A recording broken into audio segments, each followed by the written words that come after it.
Kakek, kakek! Teriak dua orang anak kecil yang datang bersama wanita itu membuat Pak Guntur memasang senyum lebar di bibirnya. Begitupun dengan istrinya. Hei, jangan lari-lari! Wanita tadi sedikit berteriak memperingatkan kedua putra kembarnya. Hah? Semuanya berkata serentak dan mereka tercengang. Menyeka bibirnya dengan serbet, Pak Guntur bangkit dari kursinya. Maaf, dia adalah putriku, Olive. Olive, bisakah aku bicara denganmu sebentar? Ia mengalihkan pandangannya pada putrinya itu, setelah memperkenalkannya pada semua yang ada di sana. Wanita yang ternyata bernama Olive tersebut mengangguk melihat wajah serius ayahnya. Meninggalkan mereka semua di ruang makan, keduanya berjalan menuju ke ruang kerja Pak Guntur. Sementara Devi mengambil kesempatan untuk bermain dengan si kembar. Meskipun keduanya sedikit lebih muda darinya, tapi mereka memiliki energi seperti kilat. Di ruang kerja, Olive bertanya pada ayahnya. Apa yang terjadi, Papa? Apa ada sesuatu yang Papa sembunyikan dariku? Dia bertanya. Sayang, dia kehilangan ingatannya, jadi dia tidak tahu siapa dirinya. Mungkin dia terlihat mirip dengan kakakmu, tapi kita masih belum tahu. Pak Guntur mencoba menjelaskan pada putrinya. Papa, dia benar-benar kakakku. Wajahnya benar-benar mirip dengan Wisnu. Ia duduk di kursi di depan ayahnya. Pria setengah baya itu menarik nafasnya panjang. Meski begitu, dia sudah menemukan kebahagiaannya sekarang. Dia bilang ingin menikah dengan wanita itu. Wanita itu? Olive mengernyitkan alisnya. Iya, wanita yang telah menyelamatkannya, yang bersama anak itu. Apa? Mereka telah memiliki seorang anak? Kurasa tidak. Dia koma selama setahun lebih. Tidak mungkin kan dia bisa menghasilkan anak dengannya. Dan anak itu kelihatannya sudah dewasa. Kau lihat kan, dia berusia sekitar 5 atau 6 tahun. Oh, lalu apa salahnya? Aku tidak keberatan jika mereka menikah. Kita semua memang tidak keberatan, Olive. Tapi bagaimana jika dia tiba-tiba berubah pikiran dan kembali kepadanya? Kamu mengerti kan siapa yang Papa maksud? Kamu tahu sendiri bagaimana kakakmu sangat setia dan mencintainya. Lalu bagaimana dengan wanita itu? Meninggalkannya? Itu, Olive, tolong jangan beritahu siapapun dulu tentang hal ini. Biarkan dia mencari jati dirinya sendiri. Untuk saat ini, kita perlakukan dia dengan normal, oke? Olive hanya mengangguk mengiyakan kata-kata ayahnya. Di mana si kembar? Pak Guntur bertanya ketika ia menyadari bahwa putrinya hanya datang bersama kedua putranya. Mereka mungkin bermain dengan Nadine dan putranya Wisnu. Ia mengalihkan pandangannya ke jendela kaca di sampingnya. Ya, biasanya si kembar suka bermain petak umpet di taman di samping ruang kerja kakeknya itu. Nadine juga datang kemari. Pak Guntur sedikit kaget. Noah dan Naura ikut ayahnya dan Andre ke markas. Papa tahu kan, sekarang markas kami digabungkan menjadi satu. Ya, meskipun tanpamu dan kakak kondisinya tetap stabil, tapi ya tidak sekuat dulu. Menghela nafasnya, Pak Guntur memandang jauh keluar jendela. Ia seperti sedang menyimpan sesuatu di dalam benaknya. 1, 2, 3, 4, 5, 6, 7, 8, 9, 10. Menutupi matanya dengan telapak tangan, Davi berteriak sedikit. Mereka bermain petak umpet bersama, dan sekarang adalah gilirannya menemukan si kembar. Dia mencari di sekitar taman, kemudian ke ruang tamu sebelum keluar ke halaman. Di sekeliling rumah diterangi lampu taman yang sedikit redup yang sangat indah bila malam hari. Dari jauh, Davi melihat seorang gadis kecil yang berdiri di bawah pohon, menatap ke dahan. Menyipitkan mata, dia ikut menengok ke atas. Pelan-pelan dia berjalan ke arahnya dan bertanya dengan sopan. "Apa itu kucingmu?" Gadis cilik itu mengangguk.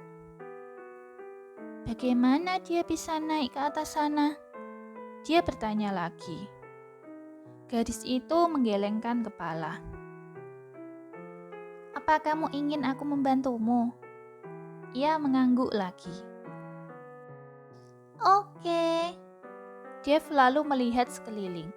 Menarik lengan bajunya, ia mulai mencari rumput tertentu di sekitar halaman. "Aha, aku menemukanmu." Ia memetik rumput tersebut lalu berlari kembali ke arah Nadine.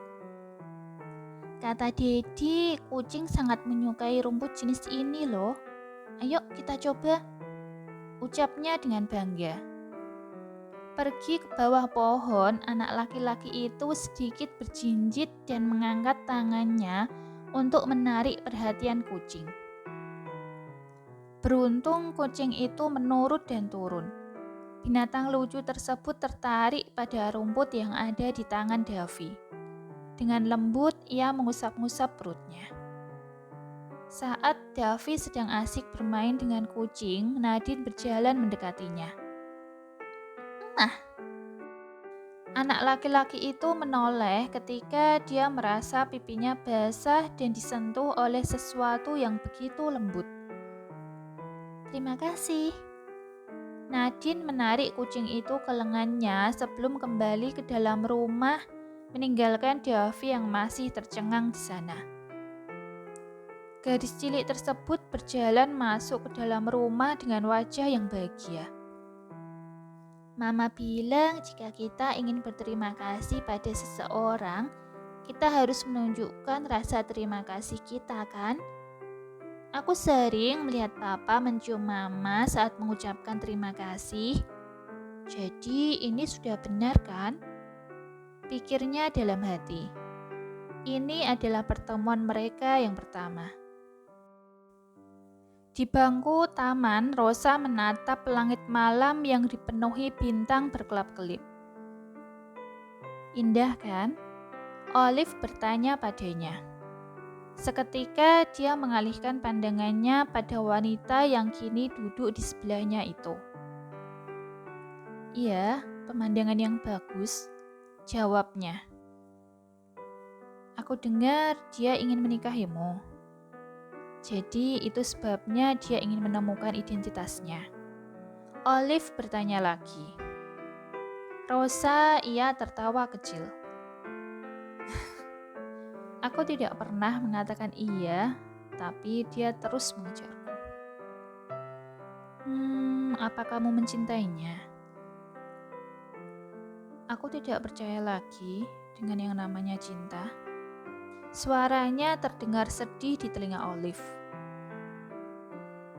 "Lalu, apa yang akan kamu lakukan setelah dia menemukan identitasnya?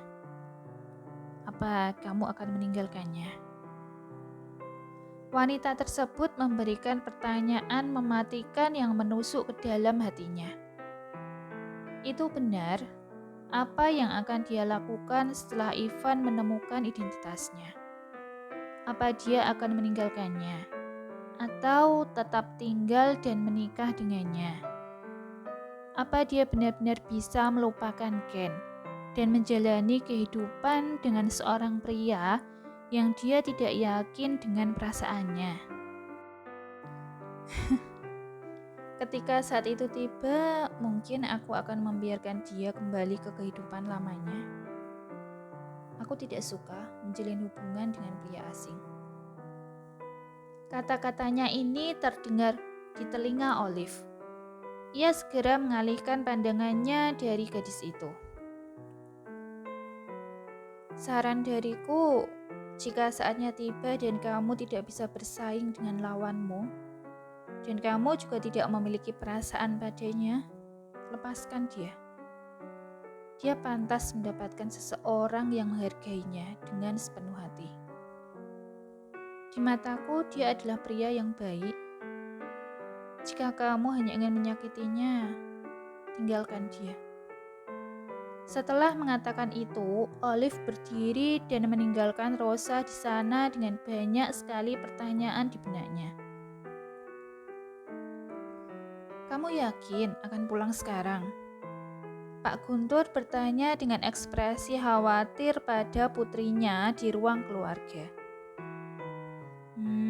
Iya Papa. Papa tahu sendiri kan betapa protektifnya bayi besarku. Dia akan mengirim pasukan hanya untuk mencariku nanti. Olive hampir tertawa ketika mengingat betapa protektif suaminya. Ia kemudian menolehkan kepalanya pada Rosa. Oh iya, tentang kapalmu, kamu tidak perlu khawatir. Aku akan mengirim orang-orangku untuk segera datang ke sini. Ia mencoba memasang senyum di bibirnya. Terima kasih, Nona, kata Ivan dengan sopan. Tidak perlu, aku senang bisa membantu kalian. Kali ini dia menatap Ivan dan tersenyum padanya. Ingin sekali dia memeluknya, tapi ini akan kelihatan canggung di depan mereka semua. Jadi dia hanya bisa menahan perasaannya. Ngomong-ngomong, bagaimana Anda datang sini? Cecil sebenarnya sudah menyimpan pertanyaan ini dari tadi, dan baru sekarang ia mengucapkannya. Oh, aku membawa helikopterku ke sini. Di belakang rumah ini ada landasan udara. Olive menjawab dengan santainya, tapi meskipun begitu membuat semua yang ada di sana tercengang. Jadi, Anda membawa pilot ke sini? Adit bertanya padanya. Tidak, aku menerbangkannya sendiri. Ia kemudian mengalihkan pandangannya pada si kembar. Nadine tentu saja tidak bisa ditemukan. Keponakannya yang satu ini bisa tiba-tiba muncul dari mana saja. Kehadirannya tidak bisa dirasakan olehnya meskipun dia adalah yang cukup terampil sebelumnya. Siapa wanita ini sebenarnya? Apa dia semacam anggota pasukan khusus? Atau suaminya adalah seorang tentara? Pikir Cecil yang sama dengan pemikiran yang lain.